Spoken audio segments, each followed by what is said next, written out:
listening to The Coffee Hour. I'm Andy Bates. I'm Sarah Gulseth. It is Monday, April 15th.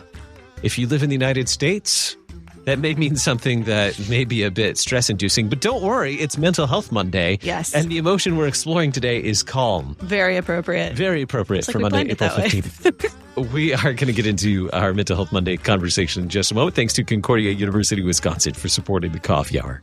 Find out more about Concordia University, Wisconsin at cuw.edu. Live uncommon. Joining us to explore more emotions, Deaconess Heidi Goehmann, author of Emotions and the Gospel, Created for Connection, and Finding Hope from Brokenness to Restoration. Heidi, welcome back. Hi. All right, last time we explored wonder. That was so fun. You have to say it like that, wonder. Yeah, Movie voice. that's fair. Cinematic voice. Yeah. Yeah, but today we're going to explore calm. What's the right voice for that? Calm. Calm. Oh, you're right. There are that is really There's funny. different voices. Different. They sound different.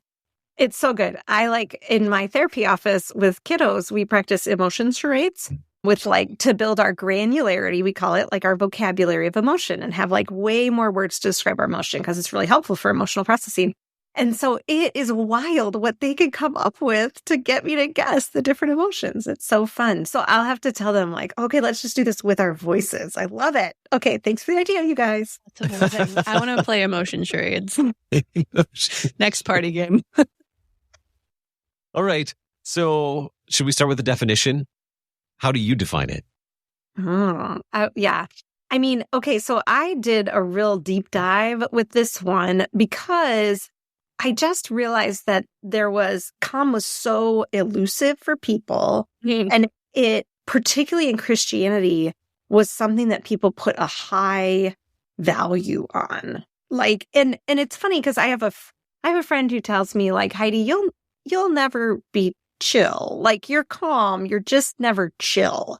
And so it's really accurate. And so I was trying to discern some of this for myself. And so digging into it. And in one of the therapeutic methods that I use, internal family systems therapy, calm is actually one of the C's of self, which represents being in self energy, this sense that we are letting our sense of self come forward, that we have a sense that we can navigate the world and make decisions that feel true to us and things like that. And so I was just really curious why this was so important to us as humans and what it was and how it was different from some of those other things. And so the definition that I came up with really is in juxtaposed to the definition of peace, because I think people get the two confused, especially scripturally. So I thought that was really important. So calm, the definition I have, and you can find it on the website, HeidiGoehmann.com, in the article, related to evenness, sense of evenness, lack of overwhelm, and a sense of pleasant freedom. And so that definition comes from particularly combining other research-based definitions and then looking at scripture. Now, I want you to see the difference between that and the definition for peace, particularly biblically, right? So peace, the absence of disturbance, disquiet, and/or hostility, the presence of security, harmony, and cooperation. And so all of these things are really what we would consider pleasant emotion things for us. We want a sense of security.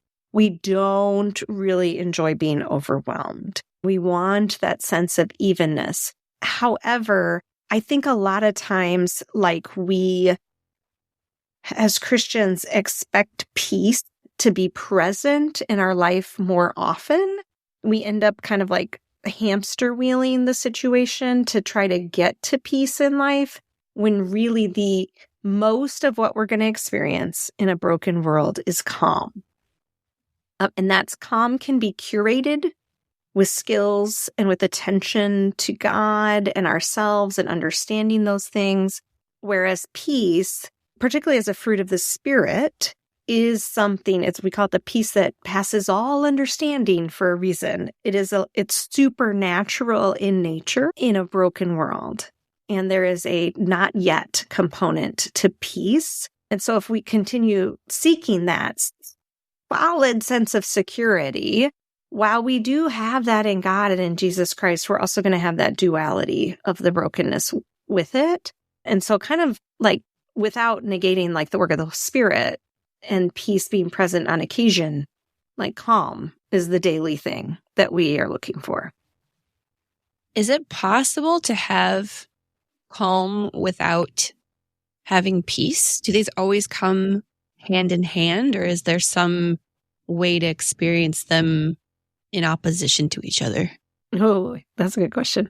Well, I definitely don't think they're like opposed to each other, but I do think like what happens is that the peace that passes all understanding, so the fruit of the Spirit peace, and when as Christians, our understanding of peace, right, is something that will only be had supernaturally. So I would say it would be accurate to say, for instance, we experience the fruit of the Spirit, which is peace, when we are experiencing a hard thing, but we have a moment in that feels supernaturally outside of the norm of the stress of that incident and what it would bring to our lives normally. Like that, you see people all the time who are like struggling through cancer or who have lost someone they love, and they have this a little bit of moments in there where you're like, what is going on with that person? Because this is a really stressful situation, right? It feels so outside the norm of human experience. So I would say that peace is different from calm in its supernaturalness, that we are not, honestly, I believe, going to get there just as humans, that we get there because we are connected to God, particularly in Jesus Christ, and the Holy Spirit will bring it up in a moment where we really need it. Calm, on the other hand, is related to the way we process the world and our ability to process our emotions, our cognitions, to have relationships that feel supportive for us, and all of those things that we can and do have some agency with as humans, so that we have more of this even-keeledness, so that like the mood swings of life and the like kind of shock and awe of like the brokenness of the world aren't like pouring in and out of our life, but instead we have more of a like sense of like brokenness and redemption each day, daily. So why do we seek calm? If so, why? I mean, yet.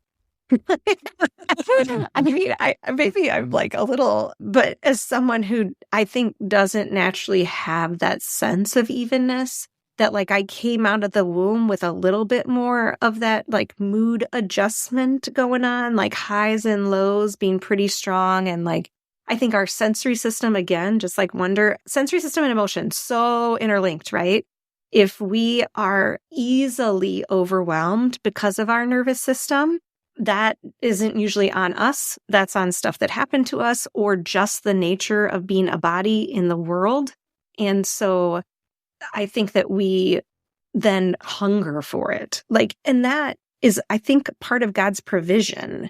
And so the being in tune with God, seeking his word, understanding and sitting with God even to tend to that nervous system, to be able to believe that God is in the hard things of the world, that all contributes to our sense of calm. It's one way we curate calm, is to know that we're not alone in it. It's, again, another reason you see people who are able to process some really challenging things without that kind of crisis mentality and to jump toward crisis, even if it is an actual crisis, because they have a sense of connectedness with God, or they have, previous to that moment, attended to their moods, their cognitions, their needs within themselves and between themselves and their support system, so that they can navigate life. And that's really is part of what calm brings, is that sense that things are navigable. Crisis versus calm. Interesting. Mm-hmm. And I mean, we're going to have crises. Like that's just reality and truth, right? I mean, this is a broken world, and we have like little bits of it all day, every day brokenness, but then we have some big moments of it. Calm is not about what is coming at us. It's about our internal ability as well as access, I would say, to being able to process it in that moment. And I mean that very non-judgmentally. Like there will be blocks to being able to process a crisis to get to calm, like other people around us and, like the detriment on our life and the impact and the consequences and like who we're trying to protect. And I mean, just the visualness of it, right? Those sensory components and things like that. But again, when we attend to the way that we're processing things before we get to that moment of crisis, then things internally naturally feel more open so we can access a sense of calm, that things are navigable. There's an evenness, that this is only for a moment is a big piece of that this isn't forever. That sense of time is wrapped up in that too. We're talking about calm, and we're talking about real calm as an emotion today with Deaconess Heidi for Mental Health Monday. We'll continue the conversation exploring more emotions in just a moment right here on the Coffee Hour. I'm Andy Bates. I'm Sarah Gulseth.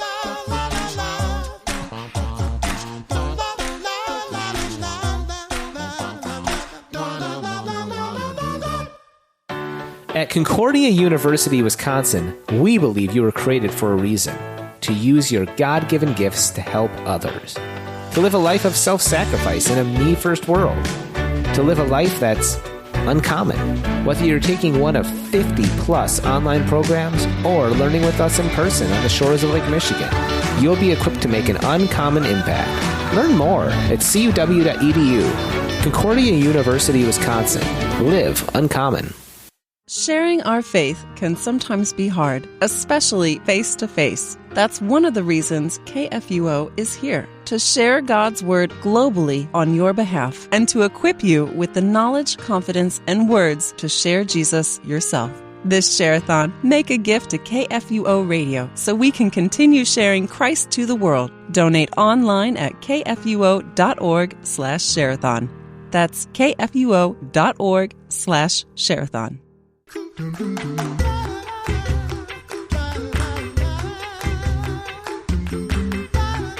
Welcome back to the Coffee Hour. I'm Andy Bates. I'm Sarah Gulseth.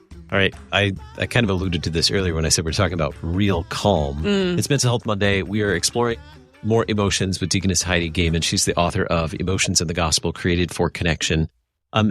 Sometimes we hear this phrase like, I don't know. Sometimes when I hear the word calm, I picture gurus, stage. Oh no! Oh no! That's not what we're going for. No. I mean, I think that's actually that's such a good point, Andy. I hadn't thought about that. That sometimes this word, I was thinking more of how we like we get so over attached to the idea of it as Christians. Like we think calm or peace represent God more than our worry or challenges and things like that. And I think that can be destructive. But that's so interesting how sometimes we can idolize, right? This sense of calm. And I think actually in that is, again, that sense of connection to supernaturalness that we were talking about before the break in peace. And people try to link to all kinds of things in divinity without Jesus, right? We try many, many ways to meet with the God of the universe when he has given us his ways. And so I think that's one reason why, again, as humans, we want this. We want calm. We want peace. We want to feel even and life is navigable. And so we will try plenty of ways, whether, on a spectrum, I would say, from health to not health, right? And everything in between in order to get there. I hadn't thought about that, kind of new agey component of it. Mm-hmm. Yeah, that crossed my mind too. So following that tangent a little bit of what calm is versus what it is not. Because I think because we strive after this so much, it's easy to kind of think that we are in calm or look for it in ways that aren't healthy or maybe push even too far into what it means to be calm and actually end up on the other side of it, which is not good. Mm-hmm. So I think in a lot of pop psychology or thinking about calm versus feeling numb or not feeling anything, but being calm is not feeling, right? No, absolutely not. And this is one reason why I love the internal family systems, research around this, because in that, the concept that we understand within that theoretical model is that calm is actually just part of you. It's inside of you, just like curiosity is, just like connection is. But at moments in life, our access is blocked to it. And sometimes life is hard enough that it's blocked a lot of the time. It's hard to find calm inside of me because there's so much else going on, or things seem so challenging, not navigable, right? And so like that, I think that changes the paradigm. Like calm isn't something we're running after. We again can curate it, but more because it is part of us. And I like that. I think biblically, we can make that connection to then the Holy Spirit residing inside of us, but also that God is the one who made us. Like he made our bodies, he made our hearts and our souls and our minds. And he did create us as a system of order, even though disorder affects that system. And so I think that's really helpful to consider the fact that calm is inside of us and accessible. It's just hard to find sometimes inside of us, right? Just like anything else is hard to find inside of us because we're all messy. This is one reason why on my website, the exercise I offer to kind of curate a little bit more calm is about actually looking for some of the hard stuff around you first, because we do so much of that kind of shoving off, or you just said numbing, Andy, like where we try to be outside of the feeling of something or emotion. We cognitize is a therapy word where we move it to our brain really quickly and think about it instead of experience it. And so we are actually blocking calm often. How many of you are a little bit of overthinkers that are listening me, to this? right here. Right? You think Right? about that. I mean, I wasn't trying, right? But like, that is a one way that our brains swirl and swirl and swirl and swirl. And we are actually blocking access to that calm that's inside of us. So sometimes it helps, and people can look on HeidiGoehmann.com to find the full exercise. But if we start and just acknowledge the absence of calm first because of whatever is going on around us, and then note the things we can control and what we can't control, and there's a little bit of breathing involved in this exercise, just slow the system down. And I think the primary piece of this exercise that's important is to be with that system of order that I was talking about that God created inside of us, despite the disorder that's so often present in us and around us. And so sometimes it helps to just spend a little time with that sense of order that is already there, because our God is pretty amazing and what he created is pretty amazing for us to live inside. Disorder sounds like brokenness. We spent a good part of a year talking about brokenness, right? Yeah, we did. Yeah, true story. Brokenness True. restoration. So what's the relationship between brokenness and calm? I think we would have complete access to that calm, like in the Garden of Eden, right? Or in the restoration when Jesus comes back, when there isn't that disorder, or the fragmentation is one thing we talked about when we covered finding hope and all of that. Everything feels just disjointed, hard to understand, and ruptured, right? Things are broken apart, literally, in our universe and ourselves. And so without that, right, without all of that brokenness, then if you think about like a potted pot, then there's no tension within the pot, right? That the thing is held together. But if there's some cracks in it, or if like they're broken pieces and we put it back together, which is what redemption does, right? It's all put back together. There's still tension in it, and it's easier for it to rupture. And so in that way too, our systems, and goodness love the restorative systems that God has built inside of us, but that brokenness even gets in itself, is that like we can even experience healing, and we're still a little bit like on edge looking for problems because we've experienced them. And so I think calm can be hard to access in that way too. Whereas in not just even the concept of perfection, right, in the Garden of Eden, but just outside of all of the hard stuff, then things feel navigable. I can do this. I'm not alone. God is here. And that's more obvious, all of that stuff. You mentioned in your article about Western culture, and I love connecting stuff to our bigger macro cultures and how even our emotions, how we experience emotions are affected by the culture around us. How does that happen? How does our how we perceive emotion, how we perceive bad things and good things and nervous system regulation and all of that in our Western culture? How does that affect how we find calm and experience calm?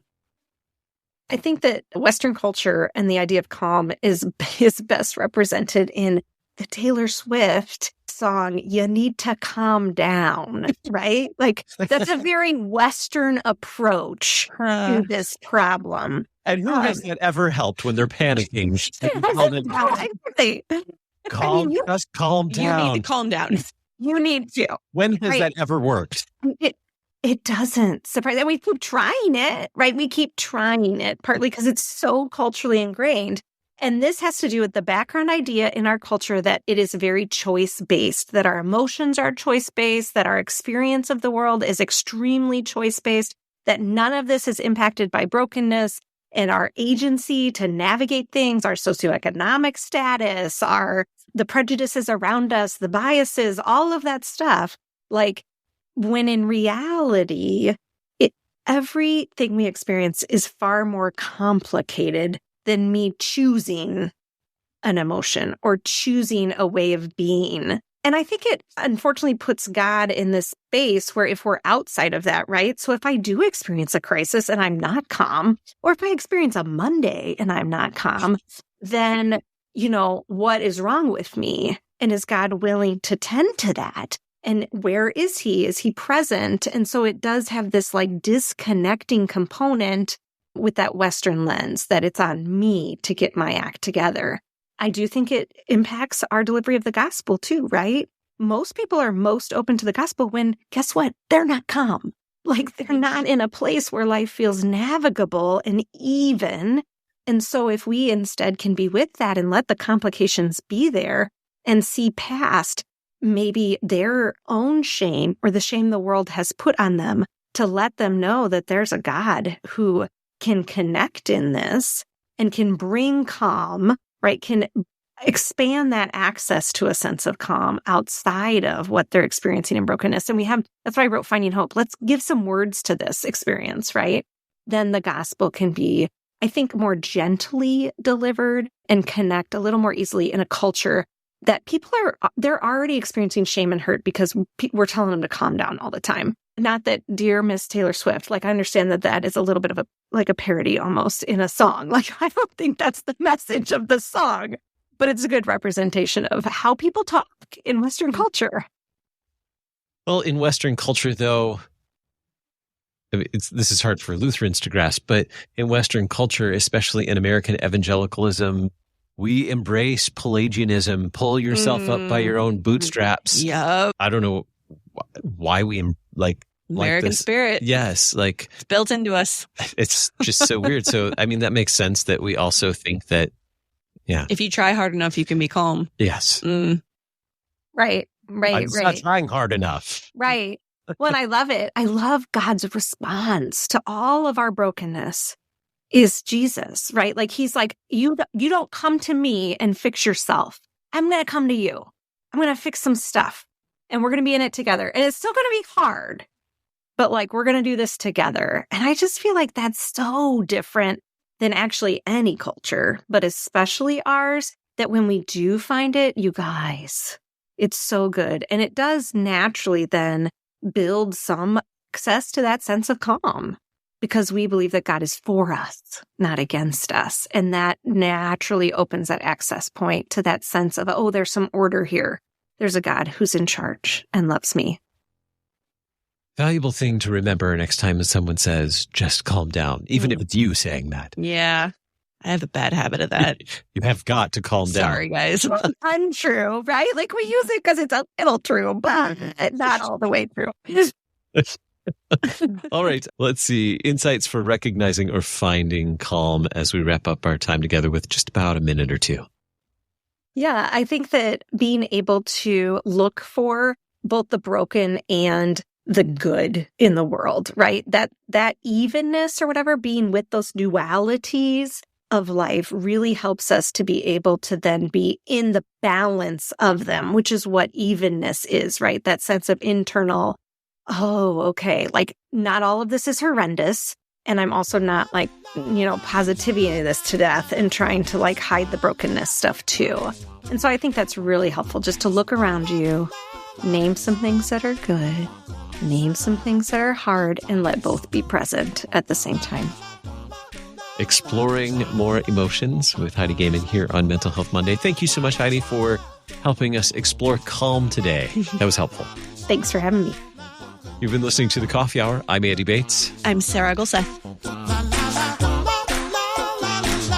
The Coffee Hour with Andy and Sarah is a production of KFUO. To support the Coffee Hour and KFUO Radio, visit KFUO.org. You can also text KFUO to 41444 or send an email to gifts@KFUO.org. And you can call us at 800-844-0524. KFUO. Christ for you, anytime, anywhere.